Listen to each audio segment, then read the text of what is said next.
In Season 2 of the Nested Healing Podcast, From Surviving to Thriving, we will take you with us on our journey to the many nourishing lands of healing.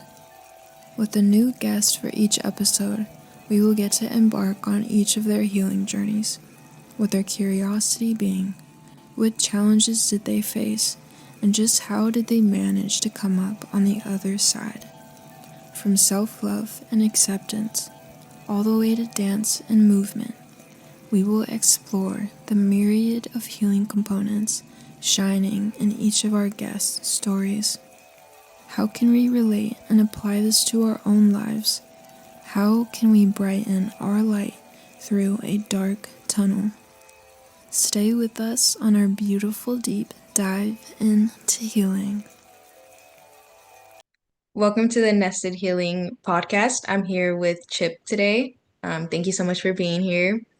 And since this is your story that we're going to talk about, I was wondering where you would want to start. Oh gosh, my story. Oh, I don't know. I didn't expect a question so quick. Let's see. I think starting at the beginning of no, you know what I'd like to do is start about my avoidance before the healing. Hmm. I feel like I'm writing my own questions. Yeah, I think I want to do that because I want people to know that healing is something you have to be ready for. And if you're not ready for it, it won't work and it might make Hmm. things worse.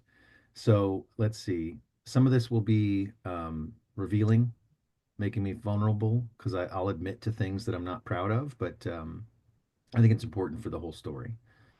So I was in a traumatic car accident in high school. I already had abandonment trauma from my dad leaving, um, but that was something that I could not have been ready for. It didn't matter how strong my family life was. That was something that was overwhelmed all of my coping function, which is how I define trauma.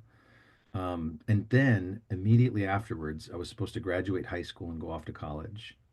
And I didn't know how to cope. I didn't know how to deal. I only knew how to escape and avoid. And so I did a lot of that. The first year I went to college, I just partied my off.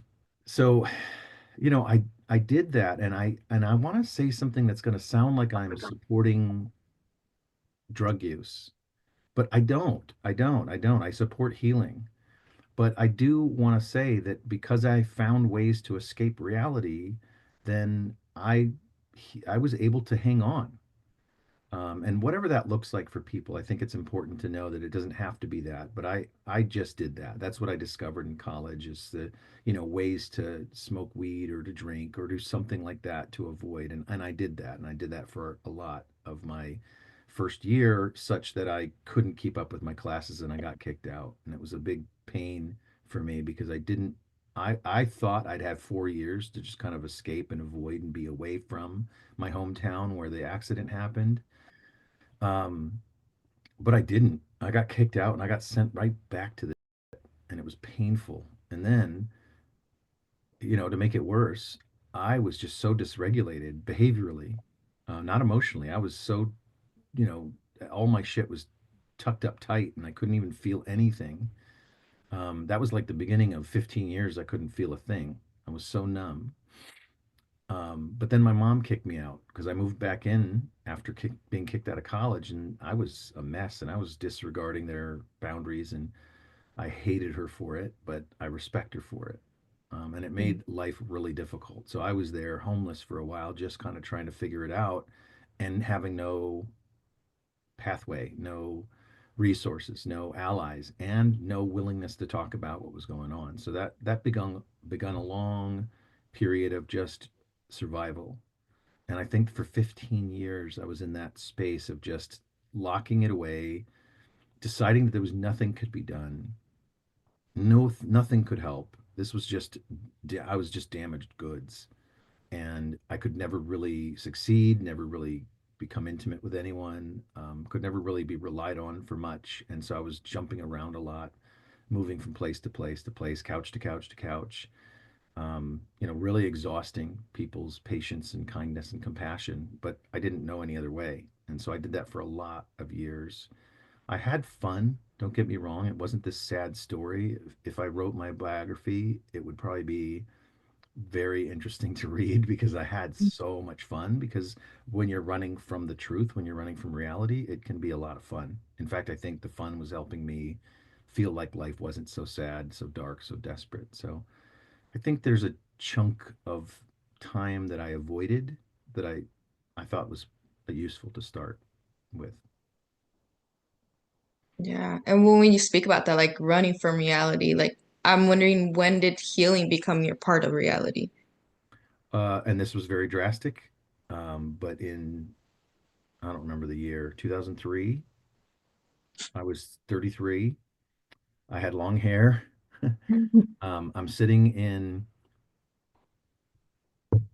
Okay, a little context before this story gets really really good. I was raised Christian. My mother's a minister, Methodist No. minister, a very liberal, progressive, feminist, minister. And I loved Jesus and I loved the church and I loved all that. But during the car accident, that felt like a failure of God to protect me. And so my faith broke in, ooh, that's actually emotional.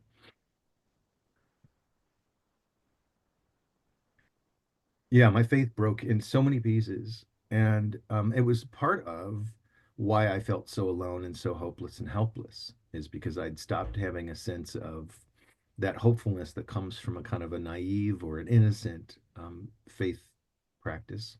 And I lost all of that. And so, flash forward 15 years later, I'm sitting in a Easter Sunday church service because I'd had my first daughter by then, and that's just what you do. You go where they're baptized and you try, or I'll say I tried to just play the part of good dad. I'll come back to good dad trauma later. Um, and I'm sitting there and I just had this massive realization. I think that this is really the place where it started for me, is that I realized that part of my trauma history was that I felt unlovable after my dad left. I was only 3 years old when my dad left. And so I had this kind of interpretation, probably not even in words, but just this felt sense that I must not be good enough or lovable enough, and because otherwise he would have stayed. And so I that started me off from age 3 to be like this kind of people pleaser, always trying to get people to love me, kind of a person. And and and how I found out to get my mom's love was to be as much like Jesus as possible, thus the long hair, sandals, hippie kind of vibe, because that's what I thought Jesus was. And it was really eye-opening in that moment in church. And this is I don't know if your audience has any idea what a Methodist church looks like, but there's not a lot of noise. It's very quiet, very austere, very stoic, not a lot of expression, not a lot of passion. This is very proper. People do things Oh. right. And I, in the middle of this church sermon, start ugly crying because I had this revelation of 30 years of my life just trying everything to get my mom's love, which was ironic because I also realized in that moment that I already had it. I didn't need to earn it. I didn't need to work for it because I'd recently become a father and a parent, and I understood it from a different perspective. But the bankruptcy of this whole kind of image that I tried to create for myself was just so in my face, so revealed, so exposed that I broke down. And then I realized, okay, this is the beginning of my healing journey. Remember, I hadn't cried for 15 years. I hadn't felt anything for 15 years. And all of a sudden it's just like it comes out like an avalanche. And so then I went and sought, actually about 6 months later, I sought something called landmark education. And a friend of mine had invited me to his quote graduation of it, after he did his course. And that's where they hard sell pitch you to try to get you to do it. And I'm very resistant to being tricked, being roped, being whatever. Yeah. So even though I wanted it and needed it, I didn't register right away, but I kept going to their free events. I feel like this was the first glimmer of hope. The people there were just so. what's the word? They had causeless joy. They were just joyful for joyful reasons. Like they weren't like, it was just a weird experience. It felt very cult like, actually. I was very suspicious of it.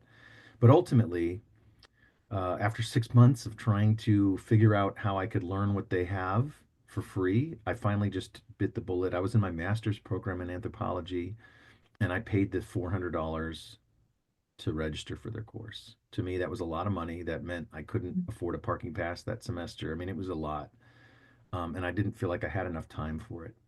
However, what happened in those courses was I was able to look at um, what I had made it mean about myself, that my dad left, that my mom kicked me out, that I failed out of college, that this car accident happened, that, I got to reevaluate every system of meanings I'd been living inside of as a prison for my whole life, pretty much. And I got to consider if any of those were true or mutable, changeable, transformable. And then I did the work. I started doing the work, which was, picking up the phone and making phone calls, making hard phone calls. Um, so part of the context for that car accident that I was in was that there was a family that nearly lost their son. He was in a coma for 4 months and came out of the coma severely brain damaged, quadriplegic, which means he had no real functional use of his arms or legs, which meant a life in a convalescent home. And I was the driver in that car accident. So I had to reconcile with that I'd done that. And I was so ashamed and did not want to face his family, all that stuff. And so what I saw in my process with Landmark was that, there were conversations to have. There was forgiveness to seek. Um, there was a process.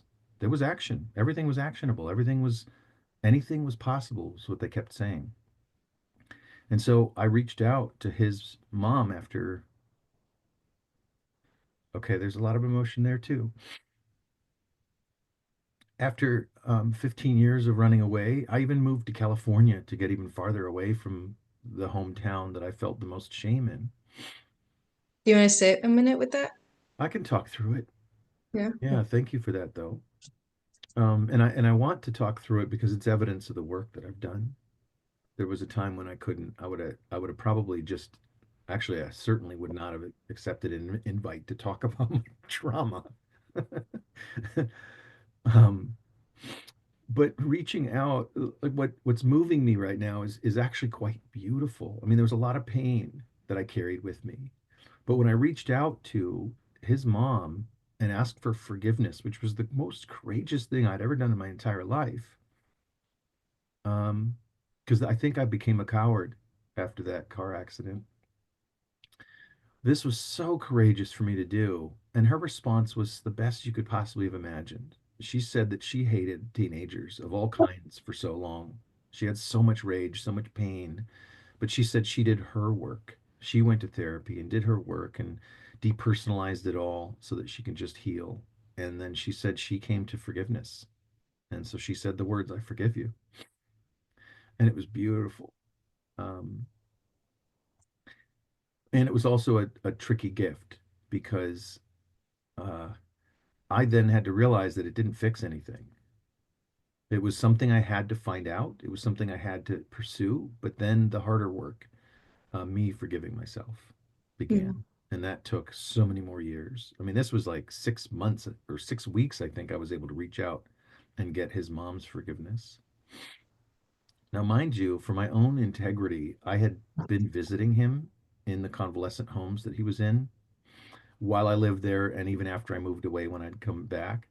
But I was so ashamed that I would sign in at the register with some sort of fake name, and I would use just because I wanted to be funny. Chevy Chase, Bill Murray, Dan Aykroyd, all those Blues Brothers and Saturday Night Live comedians. Um, but I started to be able to write my own name on the roster, going back and checking in to visit him and see how he was doing and facing that. And so slowly being able to heal that wound and that shame kind of began after landmark education. So there was like really two big pieces in 2003 that started. One kind of dealing with my childhood stuff after the divorce, Mm. which was much more subtle, and most of it was targeted towards my dad. Um, and actually, I moved out to California because that's where my dad went when he left. So I chased him down to get some sort of redemption. Also, a tricky gift because even though I got to have a relationship with him, it wasn't enough either. I still had to do my work. I mean, I think the hardest thing about healing is how much of it is just you gotta just do it. Nobody else is gonna do it for you. I mean, that's the hardest thing I've had to learn is just how much of it I tried to get other people to do.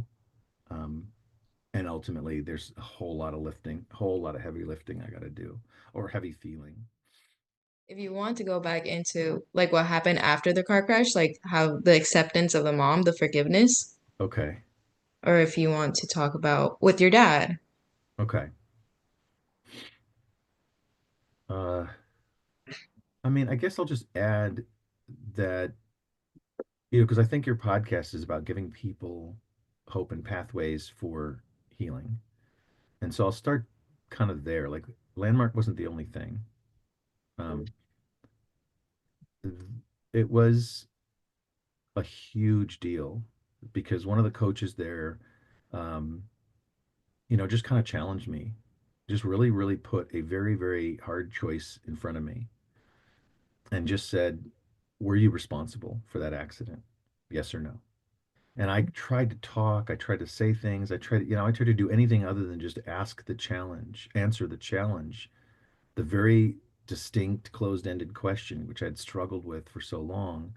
But she was great. She just kept holding this pristine space, patient but demanding, yes or no. She just kept saying yes or no. And then the moment I was able to say yes, I was responsible for that. Something again, this was my second big ugly cry of release on the beginning of the healing journey. Everything in my whole body, all my cells started rearranging. Um, and so then I started to have another open up, and I realized that um, I need spirit back in my life, right? Like I'd said, my faith broke in 1,000 pieces. Landmark is secular. It's very, um, what's the word? Cognitive. Even though I had a lot of emotive experiences, it's very cognitive in its approach. It's very, for those of you that are interested in theory, Adlerian and existential. Um, and it just wasn't enough. I wanted a sense of community and a sense of spirit. And for me, that was just an aching for that thing that I so loved as a kid, growing up and being a member of a church, and yet I couldn't find a church that made me feel at home. Um, so I realized that there was just some more work. So I sought a spiritual psychologist. I specifically typed that into the search, and I found somebody who did spiritual psychology and did EMDR, eye movement desensitization and reprocessing. Um,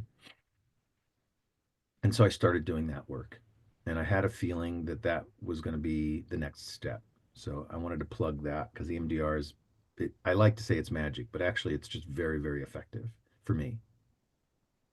I was able to go through specific targets of my trauma, like the car accident itself, and the moment that the firemen turned to me and said, I don't know if your friend's going to make it. That was a major target that was very hard to sit with and to breathe through and to allow to reprocess. Um, the moment where I walked back into high school after 2 weeks, and everybody was talking about me, pointing, like you can imagine, this trauma happens, the whole school's talking about it, and then all of a sudden the driver of the car walks back into school after 2 weeks. I don't blame them now, but it was painful. And it was painful, and it makes still to this day the feeling of being talked about behind my back very, very, very painful, which is actually part of why uh, it's courageous to even talk about my story, Yeah. put it out there because people are allowed now, they've got permission to talk about it. But I've done a lot of work on that, and that has transformed. Um, Going through the different pieces of, the shame, different pieces of the break in faith, a lot of that stuff has been worked through and healed such that I have a completely different experience of my life now. And so I want to plug EMDR. Um, I wanted to also plug alternative methods, um, sweat lodge, transcendental meditation, uh, vipassana meditation. Um, just so many different things. Finding Buddhism, I think I'd like to plug that I was not willing to completely give up on faith. I found Mm. Buddhism as a way to keep me in the game, keep me in the conversation. So I became a meditator at 21, and just that was my practice to help me regulate my body. But also to find a space where there was a gap between me and the reaction or the reality of life, and my reaction to life.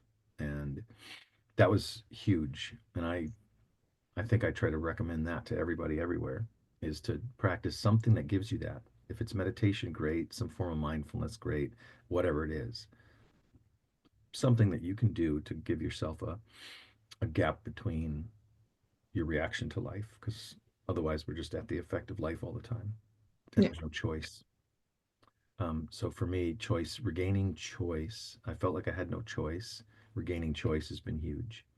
Um, so yeah, I trained in meditation and Buddhist practices. That helped a lot. I think that the story of the car accident came to its kind of epilogue, chapter close, book ending kind of moment Hmm. when John, who lived in a convalescent home for most of his life, passed away peacefully in his sleep. He was 52, I think. So this was only 3 years ago. And I went to the funeral, and I got a chance to meet not just his mom and his brother and his sisters, but like everybody, the entire Wren family. And the feeling of being also loved, right? Like they had so much compassion for me that I think somebody even said there was two injuries that day. There was two injured boys that day. That recognition that I was hurting too was something I had really such a difficult time giving myself permission to feel, because his injuries were so much worse than mine. And so I had that resistance to even talk about it, because it felt so like, well, how dare I talk about my wound, because my wound was invisible. And that they saw that and welcomed me and were grateful that I showed up and said it takes a lot of courage, and all that stuff was powerful. Again, just leaning in and facing the things I'd avoided was really the secret of all the healing, was being able to lean in, build the resiliency, build the courage, practice accepting that I'm just a, riddled with guilt and shame mess most of the time. And that's okay. That's just how I am now. And then the more I was able to learn to accept that that's just the residuals of trauma, the more it started to soften and become less of my identity and more of just, something I'm experiencing, something that who I really am, is experiencing, rather than that's just who I am. That gap was huge, because then I started to have more space to be me, more space to have success, more space to be proud of myself. Um, all that stuff needed to happen for me to really heal, because I couldn't just heal the wounds. I had to also build the good. And so Mm. I've been working to build the good. And sometimes when it's tough and I feel guilty, I just say, well, John can't, so I must. That's another way I kind of get myself to reframe my successes, is that, I'm doing these things because he can't. Um, and so that I think that is a nice last piece to the story. That was a very powerful thing. I wrote a beautiful blog about it and Oh, and felt kind of a wow, what a journey that was. And now what? Now what will preoccupy most of my brain, you know?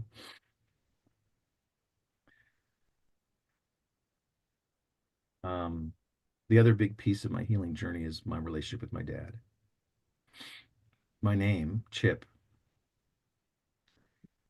is a classic name when you're named after someone. I am actually Charles Whippo Royston III. So I'm named after my dad, after my granddad. And so Chip off the old block is where my nickname comes from. I used to hate it. I used to hate it so much because I was growing up this chip, which, if you look up the meaning, it's a small broken piece of something. So apropos. And the block that I was chipped off of moved away, left. And so that kind of was the theme of my whole life is like, I don't really know who I am, and I don't have access to knowing who I am because the block from which I was chipped is so far away and hmm. wasn't very good at staying in connection with us, staying in communication with us, wasn't very good at, um, I mean, I think he was doing his best with what he knew. He would come in during Christmas, but we weren't going to include him in the stuff our mom was doing because he hurt her. He isn't Yeah. allowed. And so he would stay at these hotels for Christmas, just kind of floating as the satellite around what we're doing until we got time for him. And it's just, I don't know, all this stuff just felt so awkward, so not right, you know? And I don't know, I just, even though he did what he could. I mean, he sent birthday cards, he sent gifts, but it just stunk of he has no idea what he's doing. He's not a good dad. He would buy all four of us kids the same gift that we could all tell that he bought off the Sky Mall magazine on the flight to somewhere else. Like it was just like that kind of insensitive or impersonal kind of connection. Um, I once found out that he kept a folder of each of his kids in his desk, like we were sales clients, and he would just, I imagined him opening up the chip file and reading it so he'd get familiar with his kid before a phone call so he could act like a present dad. But so I moved out when I was 20. My life was going to shit in Illinois anyway. And I thought, okay, I'll give this guy a chance to redeem himself. He can parent me from 20 on. And he did a pretty good job. He did. He bought me outfits, taught me how to interview. Um, didn't help. I didn't keep most jobs because I kept choosing fun.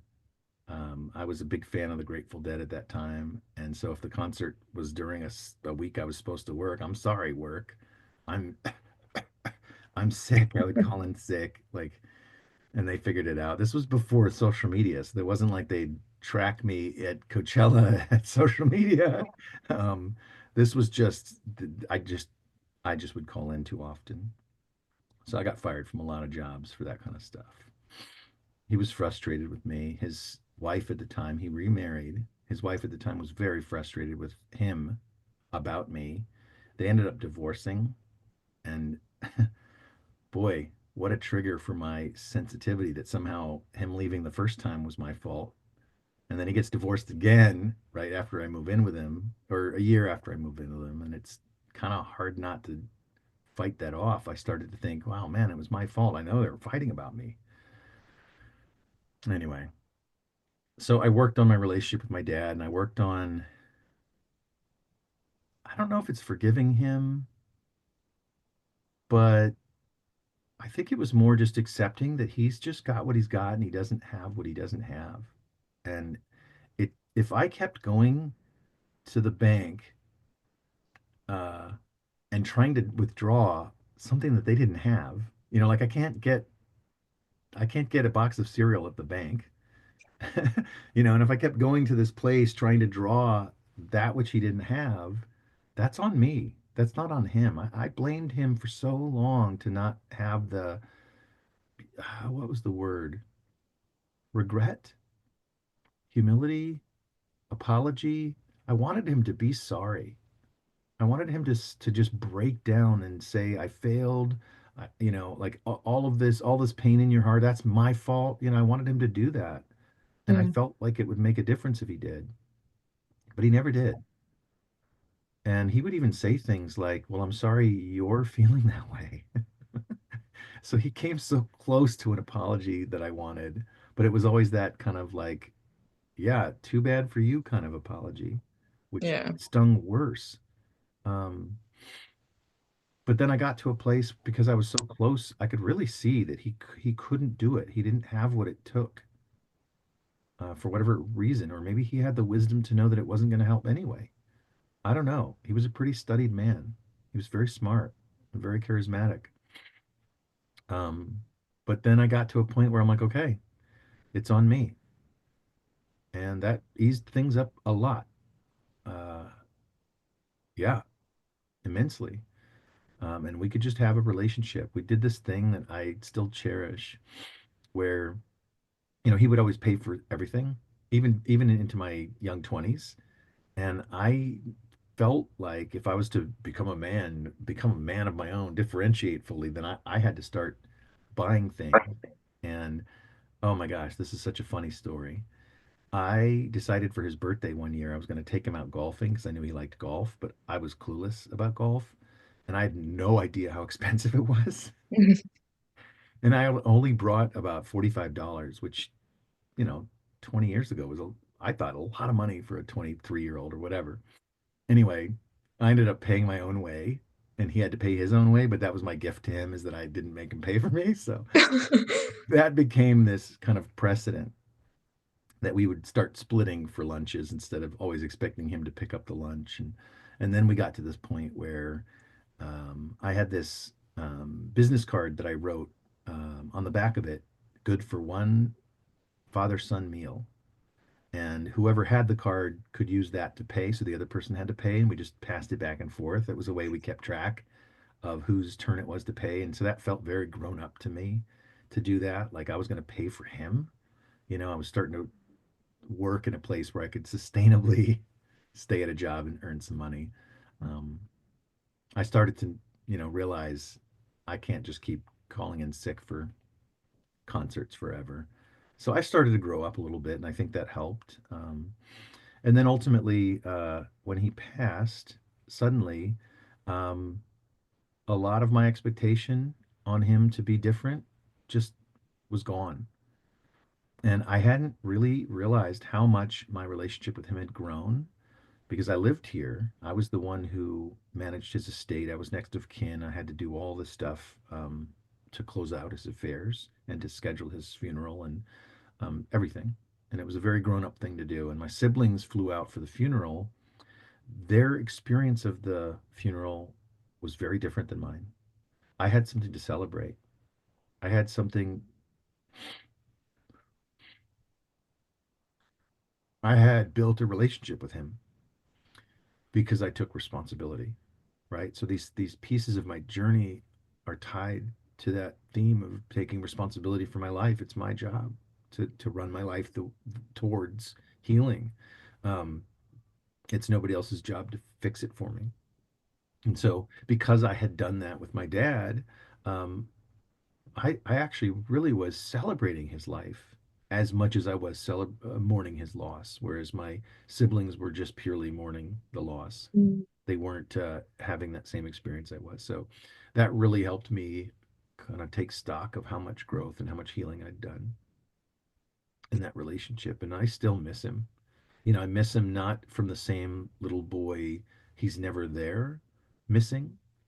I actually miss him more from the sense of he's actually really, really with me. He's left an Mm. imprint, a permanent imprint on who I am and how I am. And he's with me in that energetic way, but man, he gave great hugs. And so I missed that. I miss being able to tell him, you know, what I'm up to. I miss being able to hear him, um, yeah, tell me what he's up to. So I think that's it. Those are the two biggest pieces. Thank you for sharing that. I got teary-eyed when you were sharing too. Um, I was wondering because he played a big part of your life after you guys like got back together, got in contact. Let me see how I wanted to phrase it. After his passing, I know that you said you miss his hugs Hmm. and then you miss like who he was when the relationship began. I was wondering like, do you think at any point of your life you got that sense of like warmth again from a hug? Like it can't be like a physical hug itself, but like anything in that sort? Yeah, yeah. Um, so when I hug others, that's me hugging my dad. It's me embodying him and his hug mastery. I pride myself in giving those kind of hugs as a way to keep him alive. So I know that if I give a warm hug and somebody feels at home in that hug, then that's him, in me as me, you know. So yeah. So I try. Although as a man in our field, I can't initiate hugs. It's just too complicated, too much risk of people interpreting it a certain way, or for me to misinterpret the consent. So I don't ever initiate hugs. So there is this kind of tension that I just always want hugs and want to give hugs, but I have to be very boundaried, very ethical about making sure that they're initiated, um, or consent is granted. But I do love them. Yeah, because I remember, I think that was like one of the first connections I had with you was like I grew up without a father too, so it was like Yeah, such a connection to actually have a figure of what a good dad could look like. Because I remember you talking about like it was almost, correct me if I'm wrong, but you said it was almost like 15 years without crying. yeah, 15 years without crying, and then like also like going into that, like I was wondering about like the acceptance of that, like the emotional part of you, like when did that feel yeah. start to feel okay? I like that question because there's another piece to the journey, that's not about those two trigger traumas. There's this piece where I think all men growing up in the Western world, really actually many, many, many other countries too, have this kind of hyper masculine suppression of emotion. Actually, suppression of key emotions, fear and sadness. We're allowed to express anger freely. And so what I noticed in my healing journey is that I would get angry way more often, and then if I was in a session, for example, or doing a meditation or journaling or talking with a confidant, I would notice underneath that anger was a fear or a sadness. And I thought, gosh, that is so interesting how uh, anger is actually masking, because it's a more powerful emotion. It's masking these more tender emotions, more vulnerable emotions. And I was able to, thanks to the coaching and guidance of my therapist and some good friends and some, just wonderful colleagues, I was able to continue exploring the feelings underneath the anger and finding it safe, to do so. Talk about my fears, talk about my sadnesses, talk about my anxieties and uncertainties, and do so in places where it was valid. And in that way, I healed this masculine wound, because I decided, because my dad was the way he was, workaholic, stoic, unfeeling, distant, uh, man. Um, I wasn't going to be that way, and yet it wasn't easy. There was a lot of shaming that happens among my peers and among, actually, honestly, just as much from women as men. I would get shamed by men, and I expected it, but it was the shaming from women that I didn't expect. Like I would be, talking to someone, and if I wasn't a typical, aggressive sexual male, then they would think I was gay or not interested, or they couldn't fathom that I cared a lot about having an emotional connection first before a physical connection. Or I would sit with my legs crossed a certain way, and oh, yeah, what do you mean? People just commenting on that. Again, just ostracizing and shaming that there was these feminine qualities that I'd grown. because I was raised by not just my mom, but my two older sisters. And also, I had an avoidance to wanting to be a typical male. I didn't want that. Um, so having to heal that I'm just this, I identify as a man. So I consider myself a cisgender male, but I'm not a typical male. I'm very sensitive. Um, I enjoy sensitivity. I'm drawn to it. I think it's a superpower. Obviously, it's why I trained as a therapist. Um, so there's a lot that I value about that. And there's been a lot of wounding around not being typical. There's been looks, comments, um, disapproval from people who find out that I don't watch sports and I don't care, uh, or that I don't want to, I don't know, whatever, Mm-hmm. typical dude stuff. So there's been some, that's been a much longer, more subtle healing is to come back to this sense of I'm really okay with my masculine traits and my feminine traits. And I am okay that my feminine traits are more, um, what's the word? Developed, I think, more developed. And I'm okay that some people don't get it. Mm-hmm. You know, I've come to a place of acceptance that there's no need for anybody else to approve how I am who I am. That's my job. And You accepted yourself. I approve. I accept myself and I approve. Mm-hmm. I think it's even beyond acceptance at this point. I have a approval rating. I like myself, you know, and that was not even possible in what I call my dark ages. I've had a renaissance. And when you talk about that, like finally being able to like yourself, like how does that feel to like finally say it out loud, to finally feel it? Feels really special. Um, I might have said it times past, but it's just never been more true. Um, and it feels like it's going to only get better. Um, I get humbled. Oh my Mm-hmm. God, I had an anxiety attack last week, right after a super, super high, stretch of like 4 days. I just did something very successfully, and I was feeling really good and feeling super, super strong. And I made a comment, kind of an arrogant comment, the one that triggers a shame attack. Like, I don't know. I think I called myself Midas. I'm like, man, everything I touch is gold or something like that. Something pretty cocky, flexy. And then the very next morning, I couldn't do something.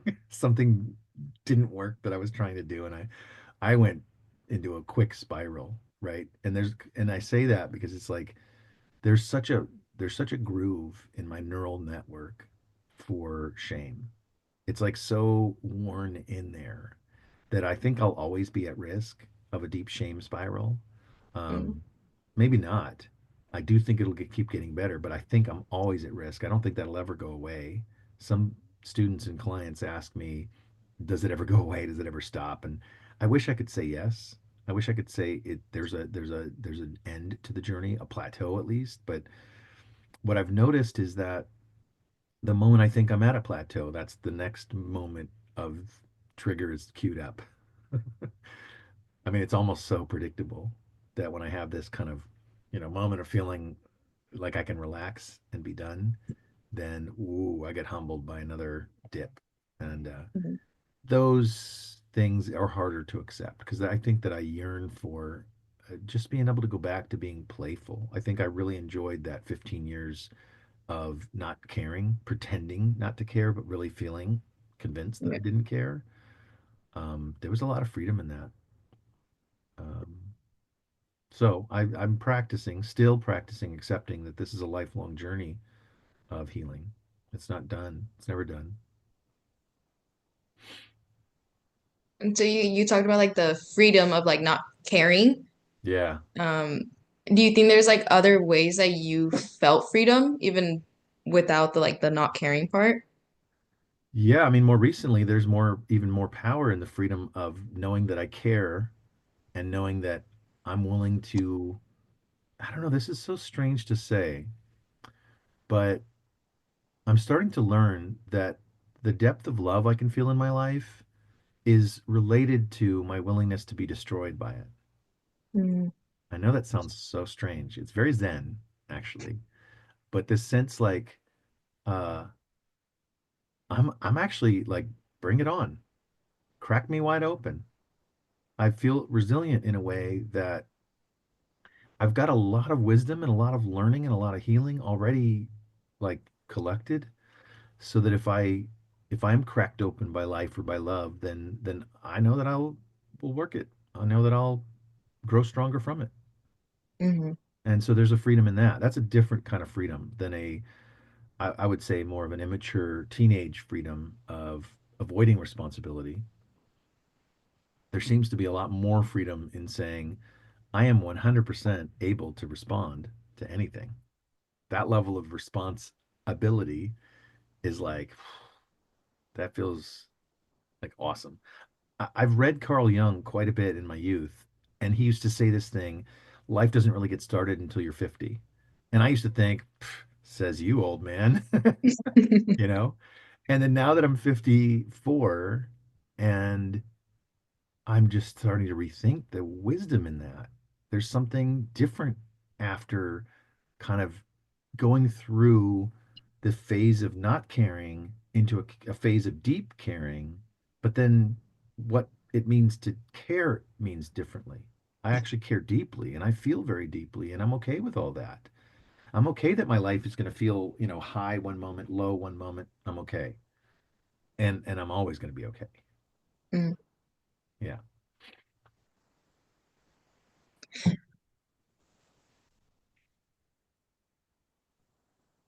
When like because it like you talked about like how long like even now the 50s like going into like the journey is still going. Oh yeah. Um Oh and yeah. so yeah, like what about like the journey itself is like very like is this scary to you? Is it warming to you? Is it The parts that I think are coming are in mortality and the failing body. I think those are my next big, I don't know, challenges. I already see my body slowing down in metabolism, memory, and flexibility. Um, and thinking about all that, thinking about being, less active, or at least having a body that's less active, um, unless I do something about it.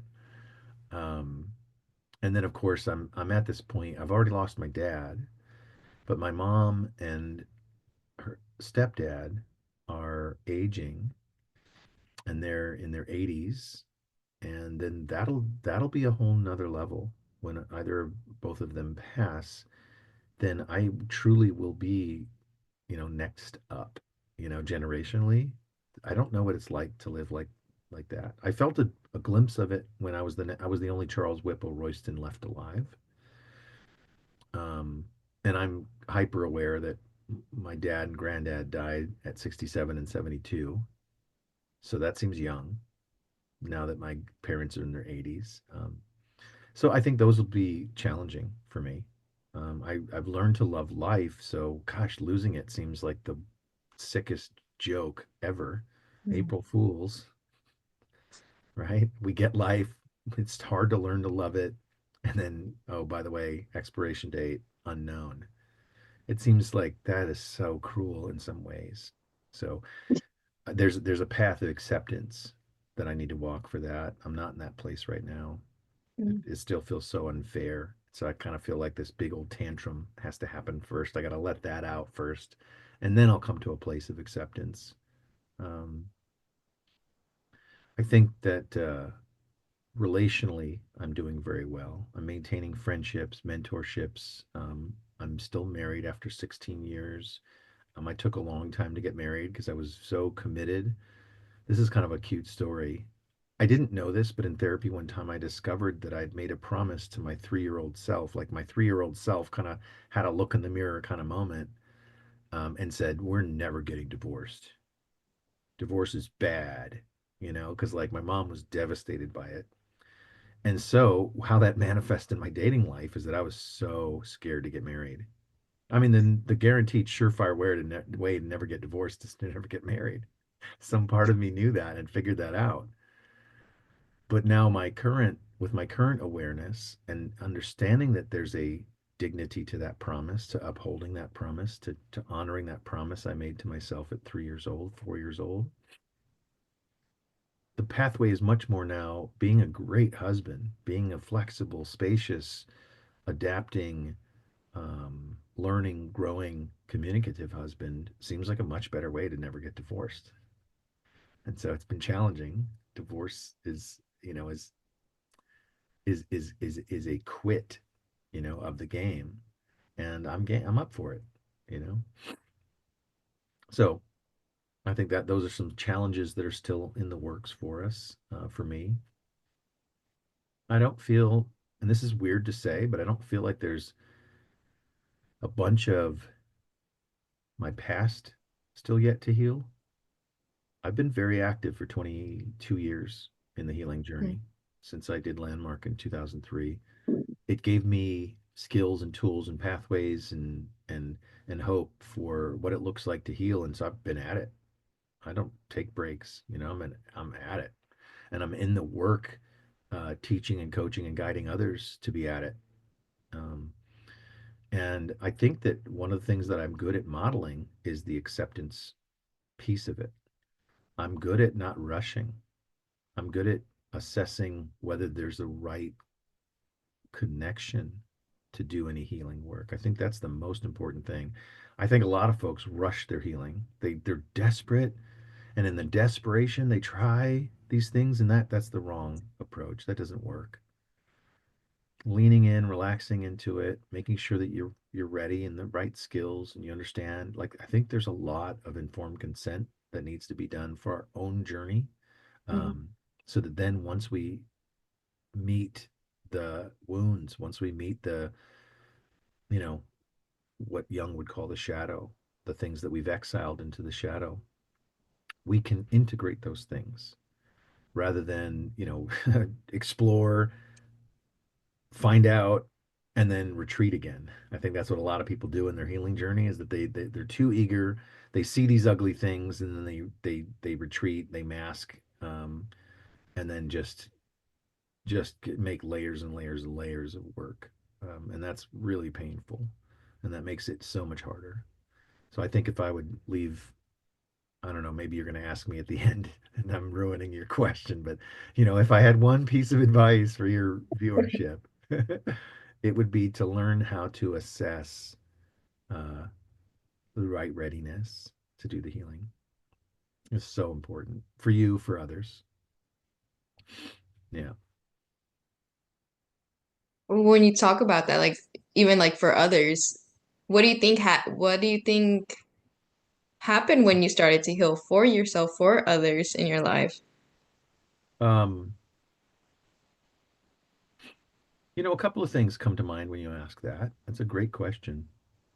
I became someone who could be a representative of the healing process. So I could be somebody that would be somebody's model, possibly somebody's inspiration, um, even possibly a conduit, like relational healing.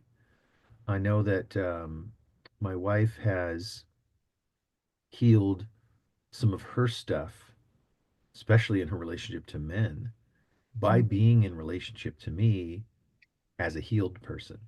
If I wasn't healed, I might have just been as damaging to her as any man, But the fact that I have healing under my belt, I've got a lot of space for her trigger reactions to me, and I work through not taking them personal and then not adding more shame to Mm. her journey. Um, Again, by being responsible for now, I've got this to deal with. And that kind of work, I think, has been very powerful. It's also helped. I used to have this phrase like my my being went from tragic to magic. I used to think that I was cursed and everybody who got close to me was cursed to get hurt because that's the impact of the car accident. But now I feel like everybody that gets close to me gets the magic, and it's like that is the impact. Like I think that my healing becomes kind of contagious, um, especially if I keep sharing about it. I think Mm, the risk is that I stop sharing about it and then people think that I'm just, I don't know, better off or different. And I think that's a dangerous thing. I don't want anybody putting me on a pedestal, which is why I shared first about the dark ages, all this avoidance that I did. Um, that might be where people are at, and that's okay. Do that, do that, do that until you're ready. And when you're ready, man, it's exciting and effective to lean in and start, doing that work. Um, so yeah, other people get healed. And I think the last piece is that other people can see, what's the word? They can see the edge more clearly. When relationships don't have good boundaries, it's fuzzy and it's hard to see what's yours and what's mine. mm, But when I'm clear and I'm healed, then my boundaries are clear and they're solid. And people can see, oh, that's not that's not his. He's not responsible for how I feel about that. Because I know and I trust that if it was, he'd say so. And then people get a sense like, oh crap, if I'm feeling this way, then that's mine. And I think there's a gift being a somewhat healed person, is that when you do some of that healing stuff or a healing journey person, then it's easier for other people to not get their stuff enmeshed or entangled with you. So I think that's a huge gift because then ultimately people can take responsibility for their stuff. mm, Again, that's my bias, is that responsibility is the major kind of deepest powerful transformation, because that's what happened for me. It could be something different for someone else, but for me, that's been so powerful. So I stand on that and try to promote that and teach that. Uh, mm. Well, thank you so much for like everything that you shared from top to bottom. Everything was so like impactful for me. Um, but I want like when you talk about like, because you said when people see the edge, what was your edge? When did you see your edge of the moment? yeah, I mean, I think I constantly in my youth wanted other people to respond to the circumstances. Like do something. I think that was my energy. It's like, my dad, you got to do something to fix this. My mom, you got to do something to protect me, to heal me. You got, like it was always projecting it outwards. Mm, I don't think my edge was overnight switched. I think it was moments like, that church service and realizing the bankruptcy of all my efforts to try to get love when I've been loved all along. Just that, oh my gosh, that dynamic was so powerful. And then that switched. But then also the moment with Liz English in the landmark office when she, had me choose, was I responsible? And that yes was huge. But then the rest of it's just been continuing to maintain my boundaries. What's mine and what's not mine. It's helped me recover from being a people pleaser because I would often cross outside of my boundary into other people's boundary and take responsibility for their stuff and try to soothe them for them. And that's not helpful either. That doesn't empower them to learn how to do it. And so learning how not to do that, how to allow for people to be angry or upset or anxious without swooping in to try to fix it, so that maintains um, that side of the boundary, but then also maintaining this side of the boundary, not allowing people to disrespect me without my voice. Like if somebody disrespects me and goes against my stated explicit wishes, not just my private, mysterious, expected standards, but if I've said this is how I'd like to be spoken to and this is how I'm not allowing to be spoken to, but speaking up every time, So I think that brick by brick, I've built those edges by maintaining my boundaries in such a way that's very active, proactive. Um, it's not easy. I still Mm-hmm. do it, every day sometimes in this house because humans are always being human. But I've learned to be very, very active at it. Um, and it requires me to be present. And that's something I never understood. I remember a coach once said, "Are you even present?" And of course, I lied and said, "Absolutely." you know and then immediately was in my head thinking, what does that even mean? What did I just say I was? I don't even know. Which is evidence of not present. If I'm in my head thinking and paying attention to my thinking, that's not literally, that's the definition of not being present. um so for me, Eckhart Tolle, The Power of Now, was such a clarifying book for me about what is and what isn't presence. Um, and then also just practicing in existential and gestalt therapies, learning what the here and now work is, learning what an I thou connection is. Um, Working to be present has been my greatest practice in, half of those 20 years of healing, to just keep it in the here and now and resist the urge to, in a moment, make it about my trauma history, you know, Mm-hmm. um, keep it, if I'm having an impact of my trauma history, just stay with what's happening in this present moment about that instead of making it about the story. The accident happened, but the accident isn't happening in the present. So what's happening in the present is that I feel scared, or I feel uncertain, or I feel like this isn't going to work and I'm going to fail. Like that, just keep it in the present. Like what's happening right now, that's what I feel like. Or I feel like I'm not going to do it well, or I feel like I'm going to ruin everything. Those are some of the residual impacts of having that happen, but it's not still happening. What's still happening in this moment is only what's happening in this moment. Being able to keep those things discrete is much more bite-sized and manageable. I can speak to that. But if I get into the past, it just feeds that story that I'm damaged goods and nothing is possible and woe is me, might as well go eat worms. If I get obsessed with the past about it, um, it's not helpful. And it just feeds that old stuff. So, and it's also not helpful to be obsessed in the future, like, fantasizing about all the things that could go wrong when there's no evidence of them being wrong in this moment. That's also not helpful. So again, just learning how to stay present, like what's happening right now. I may be having a fear of something happening, but being able to ask, is that thing happening? Well, no. Okay, then you have a fear. Mm-hmm. That's the only thing that's happening, is that you have a fear. That thing that you're afraid of happening, that's not real. The reason that you're afraid of everything, that's not real. The only thing that's really real is the felt fear in the moment. Let's sit with that. Let's breathe into that. Oh, it's softening in this moment. Now that I've right sized it and made it just the present piece of fear, I can breathe into it, recognize it, accept it. Oh, that's painful. And it's also pretty normal.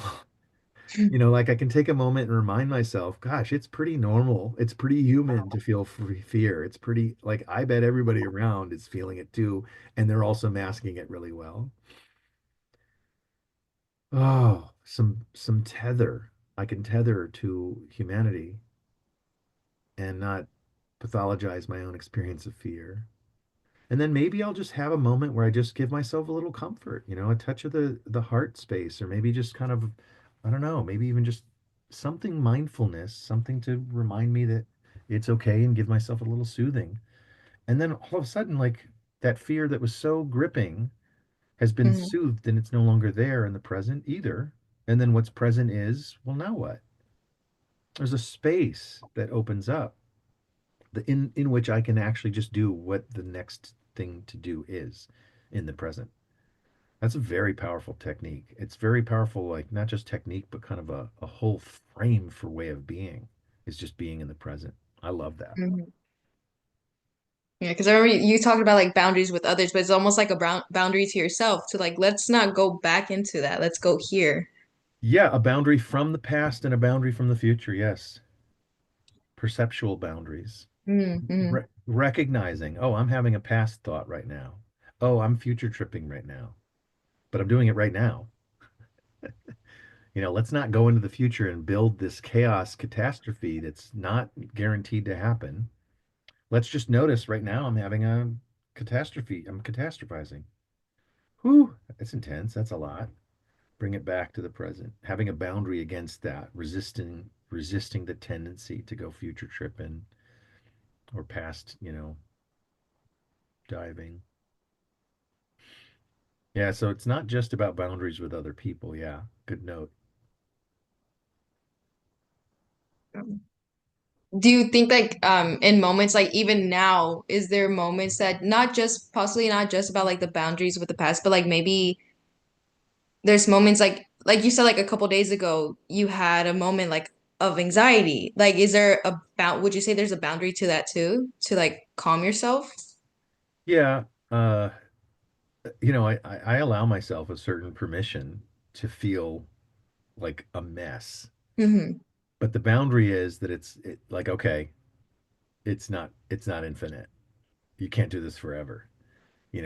I allow myself to have it. Like, okay, I'm freaking out right now. I'm freaking out, and right now I have permission to freak out, and I got to get that freak out done so that I can get into the next moment of solution focused or the next moment of peace or the next moment. But like right now, I'm in a moment of freak out. I'm going to let myself freak out. But I let myself freak out knowing that I'm not going to stay freaked out. That's important. So yes, there's boundaries around. I like to say it this way.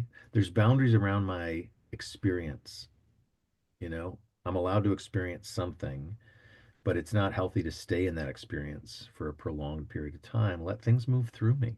And so, in some ways, I might use a Gestalt technique, which is an exaggeration, and I might like freak out a little extra. I might like dramatize the freak out. I might, especially if nobody's home and my dog is not too near and going to get freaked out by my demonstrativeness.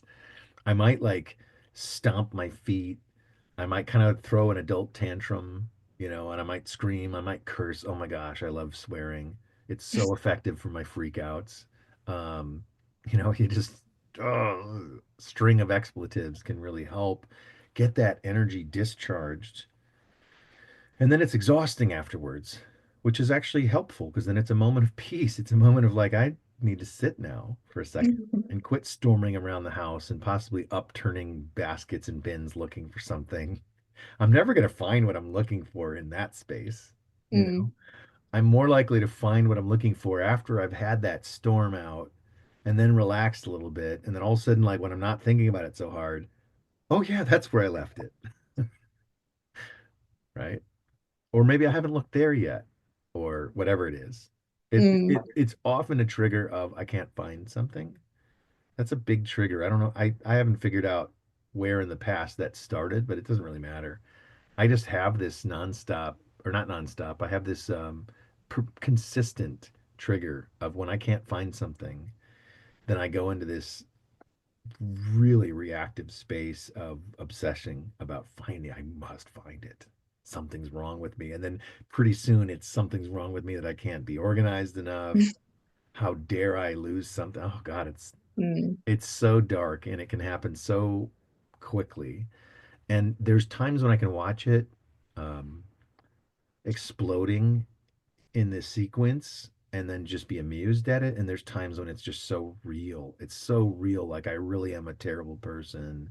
And how dare I even pretend to be competent in anything? It's so drastic. Yeah.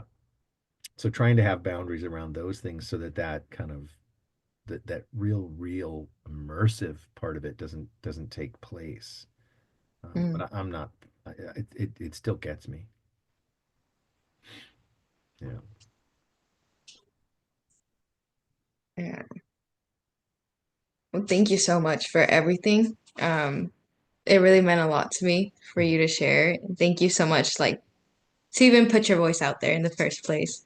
It meant a lot. And I just wanted, out of curiosity, like for a last goodbye, like what would you give not just the listeners, but yourself, that 3-year old self that was scared of we're never getting divorced? What would you give yourself and listeners like it's okay to have fear, but hey, this is here too. Yeah, I think that's it. You said it. Um, it's okay. It's okay to have fear. It's okay to have sadness, regret, insecurity. All these things are very human. All these things have been felt by you before and will feel them again. They've all been felt by me, by Evelyn, by everybody that's listening, right? So there's a way in which you can normalize your feeling of whatever it is because it's been felt, because it's human. And there is a way to soothe and to heal. I would just say that there is reason for hope.